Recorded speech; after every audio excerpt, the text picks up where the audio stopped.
Hello students, my name is Avinash Jadaun and welcome to my channel Tej Padhai. और आज मैं लेकर आया हूं बहुत ही इजी ट्रिक्स में आपके लिए क्वेश्चन नंबर 6 जो कि सर्किल चैप्टर का है क्लास 9th। तो आइए चलते हैं, स्टार्ट करते हैं इस स्टेटमेंट बेस्ड क्वेश्चन को और तैयार करते हैं इसका सॉल्यूशन। देखिए, हमको मालूम है इस टाइप के क्वेश्चंस आपको पेपर में पूछे जा सकते हैं क्योंकि इसमें आपको डायग्राम गिवन नहीं होगा और टीचर्स, ज़्यादातर टीचर ये जानते हैं कि बच्चों को डायग्राम बनाने में दिक्कत आती है। ठीक है, तो वो स्टेटमेंट बेस्ड क्वेश्चन को ज़्यादा प्रेफरेंस देते हैं। तो आइए चलते हैं, स्टार्ट करते हैं इस स्टेटमेंट बेस्ड क्वेश्चन को। यहाँ पर मैं बहुत ईजी ट्रिक से आपको ये क्वेश्चन समझा दूंगा। देखिए, लिखा है ABC is a cyclic coordinator. पहले एक स्टेटमेंट को समझिए। एक सर्किल है जिसमें ABCD एक साइक्लिक कोऑर्डिनेटर है।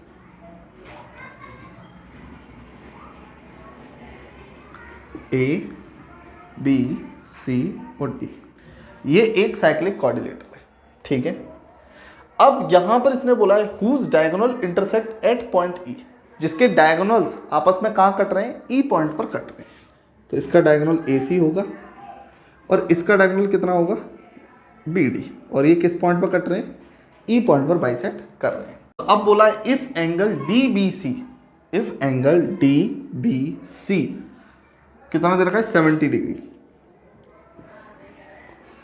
ठीक है, और BAC कितना है? 30 डिग्री। BAC ये कितना है आपका? 30 डिग्री। तो find the angle BCD। Find करना है आपको एंगल BCD, मतलब ये पूरा एंगल फाइंड आउट करना है आपको। ठीक है, उसके बाद further if A and B, अब उसके बाद करना है if A and B is equal, मतलब AB और BC अगर आपस में इक्वल होते हैं तो आपको ECD भी फाइंड आउट करना है, मतलब ECD ये वाला एंगल। तो सबसे पहले तो हमें C एंगल फाइंड आउट करना है, उसके बाद ही निकलेगा ये एंगल। तो अब हम करते हैं, चलिए स्टार्ट करते हैं इस क्वेश्चन को। तो सिंपल सी बात है, हमको मालूम है कि DC क्या है? एक सेगमेंट फॉर्म कर रहा है। ठीक है, अब सेगमेंट फॉर्म कर रहा है तो ये जो ट्रायंगल बन रहे हैं दोनों, ये सेम सेगमेंट को फॉलो करेंगे बिल्कुल। तो सॉल्यूशन लिखना यहां से स्टार्ट करते हैं। सॉल्यूशन में हम लिखेंगे कि angle DAC is equal to angle DBC। और ये क्यों हुआ है? Same segment theorem.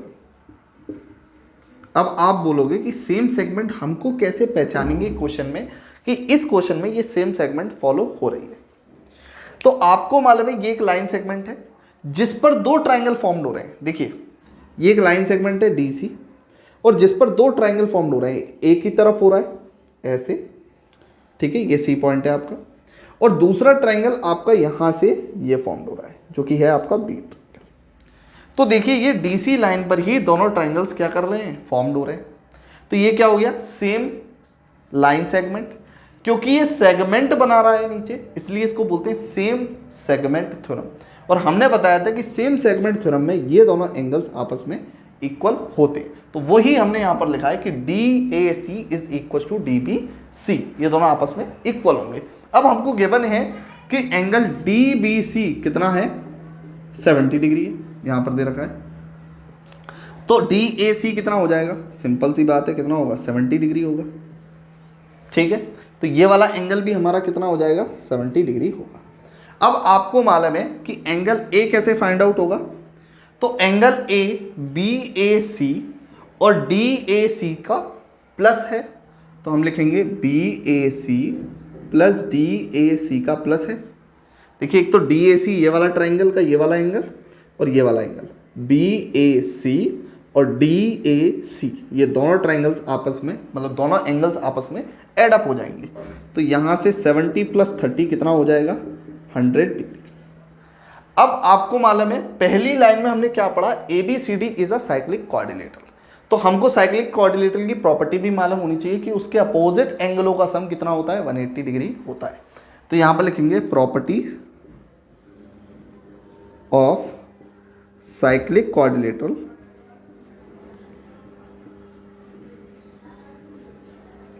अपोजिट लिखना द सम ऑफ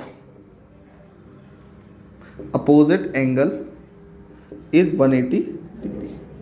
करेक्ट। तो यहां पर हम लिख देंगे कि angle A plus angle C is equal to 180 degree.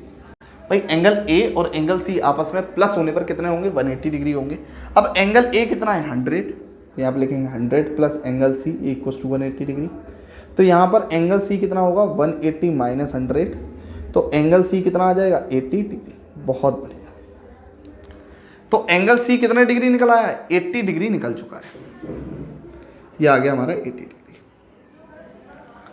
बहुत अच्छे समझ में आ गया हमारे कि 80 डिग्री कैसे आया। 100 को उधर ले गए, माइनस किया, 80 डिग्री आ गया। अब आगे की प्रोसीजर क्या है कि ए बी और बी सी आपस में इक्वल है, मतलब ये वाली साइड इस साइड के इक्वल है। ठीक है, तो मैं इसको रफ करता हूं। अब आपको मालूम है अगर ये इसके इक्वल है तो हमको एक ट्रायंगल फॉर्म्ड होता दिख रहा है यहां पर ऐसे करके कुछ। ये बी पॉइंट है, ये ए पॉइंट है, ये सी पॉइंट है, और ये साइड इस साइड के इक्वल दे रखी है। तो बड़ा इजी सा एक ट्रायंगल की प्रॉपर्टी थी कि the sides are equal, opposite angles are also equal. तो जिसकी साइड्स इक्वल होती हैं उसके अपोजिट एंगल्स भी क्या होते हैं? आपस में इक्वल होते हैं। तो अगर अपोजिट एंगल ये ए वाला 30 डिग्री दे रखा है, ये 30 डिग्री दे रखा है, तो क्या ये वाला भी 30 डिग्री नहीं होगा?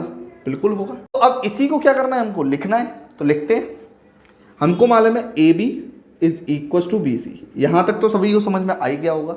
अब यहां पर चलते हैं, A B is equal to B C. तो यहां पर लिख सकते हैं एंगल ए ऑब्वियसली बात है, एंगल बी ए सी ऐसे लिख लीजिए। Angle B A C is equal to angle B C A, और नीचे लिख दीजिए angle of equal sides are equal. Angle of equal sides are equal. और कौन से एंगल्स? Opposite angles. तो यहां पर एक वर्ड्स और ऐड कर लीजिए कि opposite angles of equal sides are equal. तो अब इसके बाद हम क्या करेंगे? इसके बाद हमें मालूम है कि एंगल बी ए सी, तो हमको मालूम ही है बी ए सी कितना है? 30 डिग्री। तो angle B C A B कितना होगा? 30 डिग्री होगा। तो यहां से क्योंकि ये पूरा एंगल निकल चुका है, अब ये आधा एंगल ये कितना आया है? 30 डिग्री। आपको याद रखना है पूरा एंगल कितना है? 80 डिग्री। अब जो निकल कर आया है वो कितना है? 30 डिग्री। वो इस साइड का है। हमें क्या निकालना है? ये। तो अगर मुझे ये वाला एंगल निकालना है तो मैं क्या करूंगा? मेरे को निकालना है एंगल ई सी डी। तो मैं क्या करूंगा? पूरे एंगल सी में से इस बी सी ई को माइनस कर दूंगा, बस। तो एंगल सी में से मैंने माइनस कर दिया एंगल बी सी और ई, बी सी ई, जो कि कितना होगा? एंगल सी कितना है? 80 डिग्री। तो यहाँ पर आ जाएगा 80 डिग्री माइनस वो कितना है? 30 डिग्री। तो यहाँ पर आ जाएगा 30 डिग्री। तो यहाँ से एंगल ई सी डी कितना निकल के आ जाएगा? 50 डिग्री। तो यही हमारा फाइनल आंसर है। तो ये वाला एंगल कितना निकल के आएगा? 50 डिग्री निकल कर आएगा। तो इसी तरीके से हमें ये पूरा क्वेश्चन करना है। ये क्वेश्चन यहाँ से फिर यहाँ पर गया है। तो आई होप आपको ये क्वेश्चन समझ में आया होगा। वीडियो अच्छी लगी हो तो लाइक करें, चैनल को सब्सक्राइब करें। मिलते हैं नेक्स्ट वीडियो में।